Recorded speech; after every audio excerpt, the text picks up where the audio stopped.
Okay, so we are going to talk about Chapter 9 and do some of the problems here. The first one is a lump sum purchase of assets, and this always happens when you buy a house and a yard.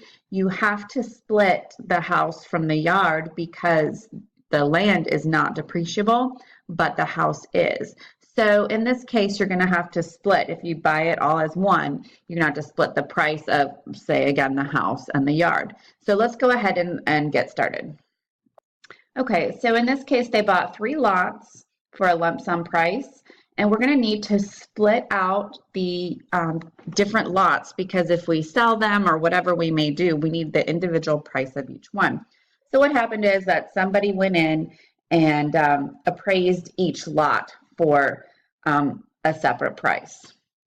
So they paid a total of $435,000 in cash. Now, what we're going to do is, let me take my Excel here, and we have 45,000, we have 292,500, and we have 12,500. So the total is 450,000. Now we want to take the percentage of each of these. So I'm going to take this, divide by that. So 10%, and then this is divide by that. 65%, this, and divide by that. Okay, so make sure that they total 100%, just to be on the safe side here. Check yourself. Okay, so, oops. My mouse is being funny, I'm sorry.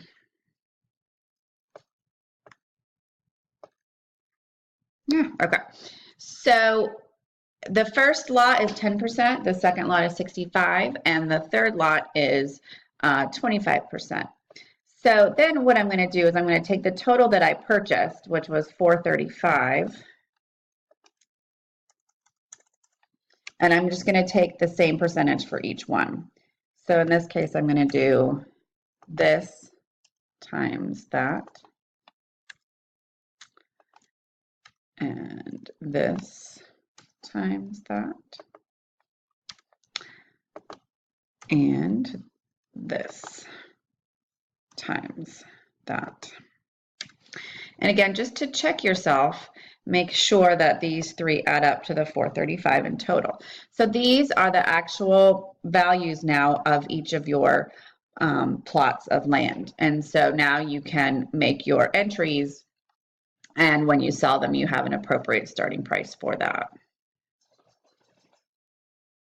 So the next one talks about capital expenditures from revenue expenditures. So when you're talking about a fixed asset or a depreciable asset, it's the same thing. What you want to do is include in the cost anything that, any cost involved in getting that asset to you and in working condition. And that's going to be included in the price, your depreciable price of that fixed asset. So obviously the purchase price is going to be considered in that. Ordinary recurring repairs will not. That is just an expense. That is not necessary to get that asset to you and in working condition. It's just to maintain it. So we will not be including that. Lubrication before machinery is placed in service, you would include because that's necessary to get it in starting condition. However, periodic lubrication afterwards would not be. Major overhaul to extend useful life by 3 years. What you would do is you would take the cost of that overhaul and you would add it to the depreciable cost of your asset. You are extending the life, and therefore you're going to have to take a look and say, okay, I've increased my asset by $500,000. I need to go ahead and change the total price and change how many years I'm depreciating it by because you've now added 3. Sales tax paid on the purchase price, you would include that in the cost. Transportation and insurance while machinery is in transit. Yes, that's the cost to get it to you. Installation, yes, that would be included in the cost of the asset.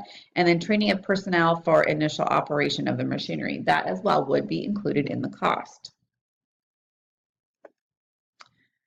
So let's talk about the depreciation and the three methods of depreciation. So we have straight line depreciation, the units of production method, and then the accelerated depreciation or the double declining method. So let me just talk about the three ways. So the straight line, the formula for that is you're going to take the cost, and remember there are all those other costs we just talked about, minus the salvage value. And that's what you think you can sell it for when you are done. You are going to take that cost and you're going to divide it by the number of years you think that that asset will work for you. So let me just underline this. Okay. So here's your formula for straight line depreciation. Units of production is similar. You're going to take the cost, again, minus the salvage value. And this time you're going to divide it by the number of units it will produce. And I'm talking about the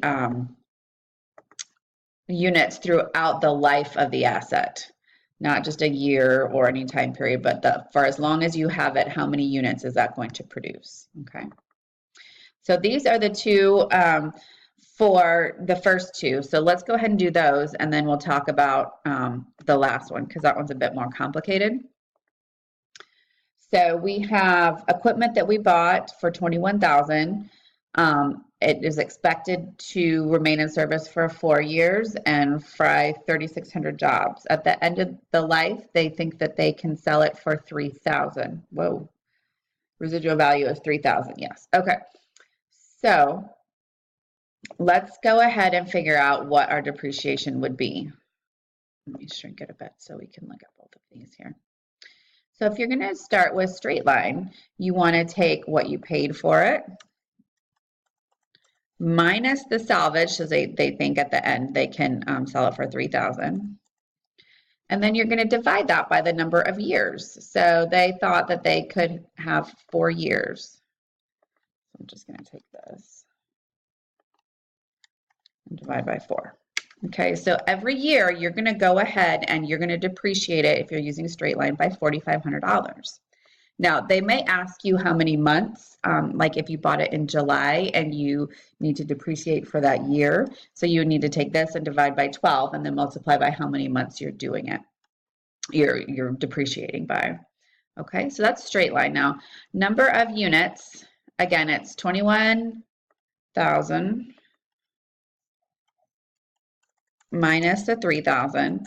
And instead of doing number of years, you're going to do how many total units it will produce. And so in this case, they said, I think 3,600.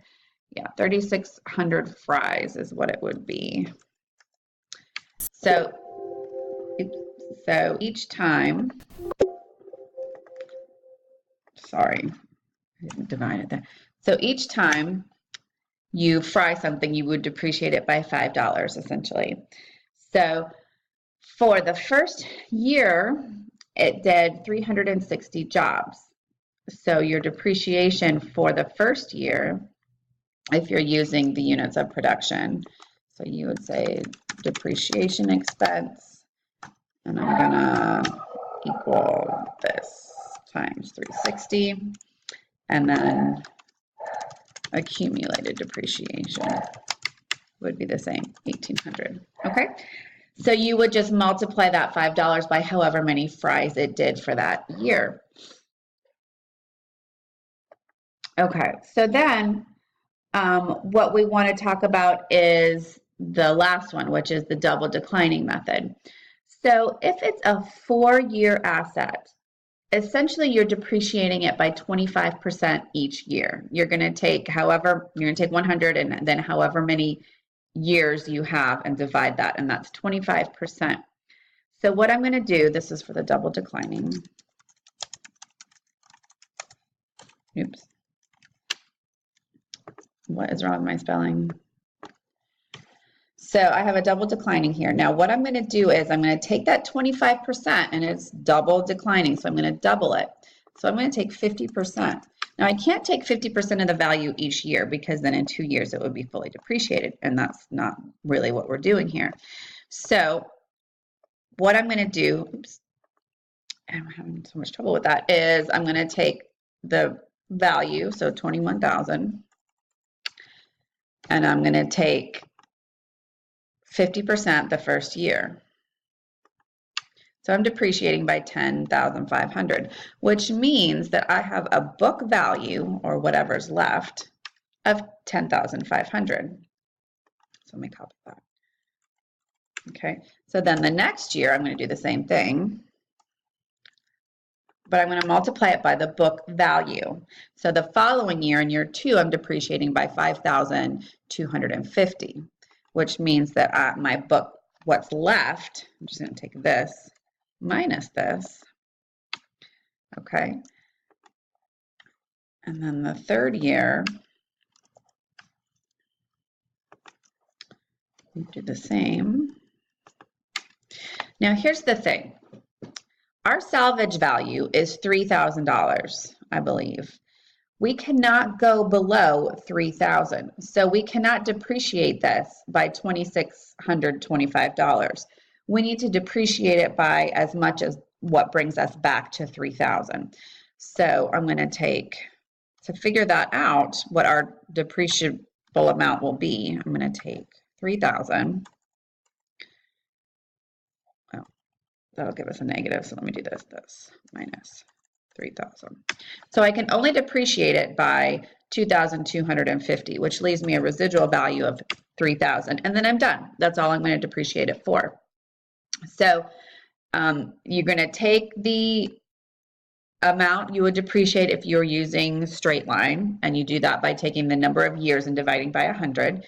You double that, and then you're going to take that depreciation amount. However, you're only going to take it from the book value, not the total each time, and that's going to give you how much you're going to depreciate each year.